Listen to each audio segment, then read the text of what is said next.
주제는 다름이 아니라 우리나라 부동산 정책의 수장이라고 할 수 있는 김현미 국토부 장관에 대한 얘기를 하기 위해서 이렇게 또 방송을 시작하게 되었습니다. 네, 김현미 국토부 장관은 우리나라 최초의 여성 국토부 장관이자 그 불과 이제 이틀 뒤면은 우리나라 최장수 국토부 장관이라는 기록을 세우게 되는데요. 경실련은 그동안 김현미 장관에 대해서 끊임없이 논평을 발표하고 정책에 대해서 평가를 해왔는데요. 본부장님께서는 김현미 국토부 장관에 대해서 어떻게 생각하십니까? 최초 여성 장관이었고 최장수 장관 기록과 동시에 역대 최고로 서울 아파트 값을 폭등시킨, 그렇게 폭등시킨 원인을 과거 정권이 규제 완화를 해서 집값이 폭등했다, 이런 터무니없는 발언을 하고, 또 서울 아파트 값이 누가 조사를 해도 평균 50% 가까이 상승을 했는데 서울 아파트 값이 14% 올랐다고 계속 거짓 보고서를 계속 반복해서 읽듯이 그렇게 발언을 하고 있습니다. 여러 군데서 여러 가지 자료가 나와서 그렇지 않다 하는데도 그 결과 국민들은 장관이나 정부 정책을 신뢰하지 않고 계속 비판을 하고 있는데, 저렇게 그 고집을 부리는 그런 장관이 오래 있을 수 있는 이유는 임명권자인 대통령께서 김현미 장관의 우리가 모르는 어떤 탁월함, 유능함, 뭐 그런 것들을 인정을 하고 있는 거 아닌가, 그렇게 생각합니다. 김현미 장관이 처음에 국토부 장관으로 지명됐을 때 업계에서도 김현미가 대체 누구냐라는 얘기가 있을 정도로 굉장히 생소한 반응이 주를 이루었다라는 기사를 저도 언뜻 본 것 같습니다. 김현미 장관에 대해서 저도 좀 간략하게 프로필을 찾아봤는데요. 일단 전공은 정치 쪽인 것 같고요. 그리고 상임위를 찾아보니까 주거복지특별위원회에서 활동한 거에 직접적으로 국토와 그 국토 개발 및 건축 이런 관련된 상임위에서 활동하지는 않았던 걸로 그렇게 확인이 되더라고요. 그럼에도 불구하고 문재인 대통령이 이 김현미 장관을 장관으로 발탁하고 최장수 장관으로까지 이렇게 좀 신임하는 데에는 어떠한 이유가 있을까요?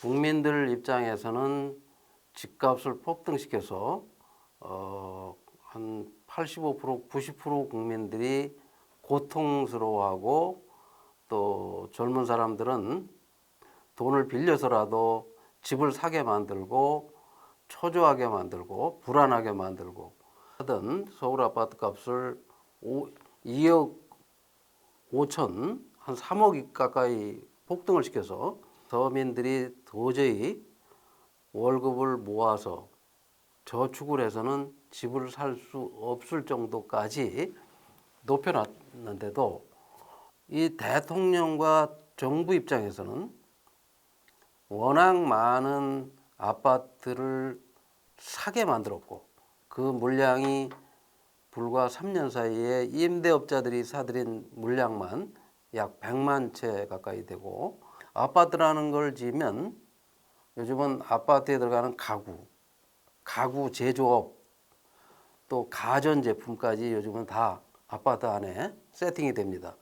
가전산업, 이런 다른 제조업에도 큰 영향을 줘서 아파트 시장이 불을 붙여놓으면 정부가 세금을 한 푼도 들이지도 않고 경기가 살아나는, 경제 성장률을 높이는 그런 역할을 하기 때문에 대통령 입장에서는 경제 성적표를 높여주는 그런 효과가 있었기 때문에 김현미 장관이 유능한 장관으로 보였을 가능성이 크다.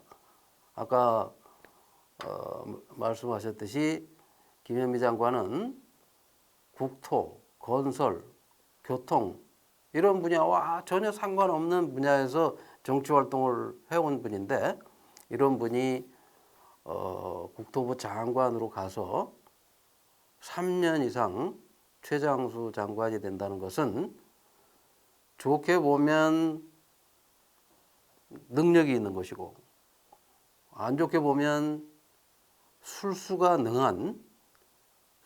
능한 그런 거라고 볼 수가 있겠죠. 개인적으로 가장 인상적인 장면이 하나가 있는데요. 저희 경실련에서 52% 서울 아파트 값이 올랐다라고 발표한 뒤에 국토부에서 14% 오른 게 맞다고 반박을 했었지 않습니까?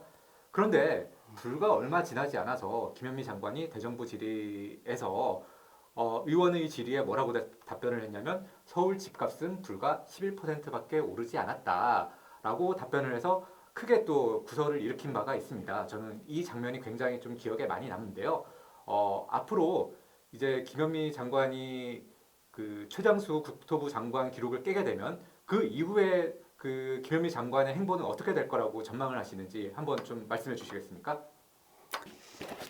김현미 장관이 재임한 3년 동안 3년 전 김현미 장관은 뭐라고 했냐면 아파트는 돈이 아니라 집이다. 아파트가 돈이 아니라 집이라고 말을 합니다. 그 다음에 박근혜 정부에서 강남 아파트값 상승 원인을 분석을 해보니까 다주택자가 집을 사들인 게 60% 정도 되고 집을 가진 사람이 또 집을 샀다는 겁니다. 강남에. 그 다음에 30세 미만이 집을 사들인 집의 55%는 30세 미만의 나이가 젊은 사람들이 사들였다. 따라서 강남 아파트값 상승의 원인은 공급이 부족한 게 아니고 투기 세력 때문에 투기 때문에 집값이 상승한 거다라고 얘기를 했습니다. 그래서 이 양반이 제대로 진단을 하고 있구나. 장관이 되면 집값을 좀 안정시키고 특히 강남 집값을 안정시키겠구나라고 생각했는데 그 발언을 한 2017년 5월, 6월에 취임을 했습니다. 6월에 취임할 당시에 강남의 아파트 값은 평당 4,600만 원씩 해서 4,600만 원씩 해서 30평 같으면 한 14억 정도 했었어요. 이 14억짜리 아파트가 여기 보시는 그래프와 마찬가지로 얼마가 됐냐? 2019년 작년 말 현재 평당 7천만 원, 30평짜리가 14억 가던 게 21억으로 약 7억이 올랐습니다. 금년에 또 올랐어요. 지금 우리가 자료를 만들고 있는데 지금은 21억에서 23억 정도로 더 올랐을 겁니다. 약 10억 정도. 이렇게 단기간에 아파트 값이 10억이 올랐다는 거는 다른 데 가면 이 경기도 가면 30평 아파트를 한 두 채 살 그런 만큼 강남 아파트 한 채 가진 사람들에게 불로소득이 생겼고 7억, 10억이라는 돈은 1년에 연봉 5천만 원짜리 월급쟁이가 10억을 모으려면 20년 동안 한 푼도 안 써야 되고 1년에 1,000만 원씩 모아서 저축을 하려면 100년이 걸릴 돈이 불로소득으로 생겼다는 거예요. 강남에 아파트가 몇 채가 있느냐? 강남에는 한 50만 채의 아파트가 있습니다. 50만 개의 아파트의 값이 이렇게 7억씩 올랐다는 것은 정책을 잘못한 장관이다. 또 김현미 장관은 최근에 앞으로 대량 공급이 될 테니 그래서 집값이 안정될 거다. 지금 또 안정적이다. 라고 말합니다. 그 말을 믿는 사람이 거의 없을 것이고 집값은 대통령은 연초에 뭐라고 하셨냐면 취임 이전 아까도 말씀드린 대로 서울 아파트 값은 3억이 내려가야 지금 취임 이전 수준이고 강남 아파트 값은 7, 8억이 떨어져야 평균 7, 8억이 떨어져야 취임 이전 수준이 될 건데 오른 값이 52% 올랐는데 14%라고 하는 이 장관께서 집값을 잡을 때도 지금 안정적이지 않은데도 안정적이라고 하고 있고 하는 걸로 봐서 또 집값이 상승해도 뭐라고 할는지 모르고 어떤 대책을 내놓을지 모르고 또 누구 탓을 할지 모르지만 김현미 장관이 있는 한은 대통령이 진짜 집값을 잡을 생각이 있으시다면 장관을 교체해야 되는데 교체하지 않고 놔두는 걸로 봐서는 이 김현미 장관처럼 집값을 잘 올려놓고도 남 탓하거나 안 올랐다고 하는 이런 장관을 계속 기용한다면 이건 김현미 장관의 문제가 아니고 대통령의 문제다. 대통령이 사람을 보는 눈이 문제가 있든지 아니면 대통령 생각도 집값을 아예 잡을 생각이 없고 집값 좀 더 오르면 어떠냐. 내가 뭐 또 다시 대통령 선거에 나올 것도 아니고 그냥 한 1, 2년만 이럭저럭 견뎌주면 지난 3년 반도 모르게 아무도 집값 오른 걸 모르게 감추고 숨기고 속일 수 있었는데 경실련이나 이런 데만 조용히 있어주면 그러면 일반 시민들은 집값이 얼마 올랐는지도 모를 것이고 제가 보기에 김현미 장관을 대통령께서 쉽게 교체할 것 같지는 않다.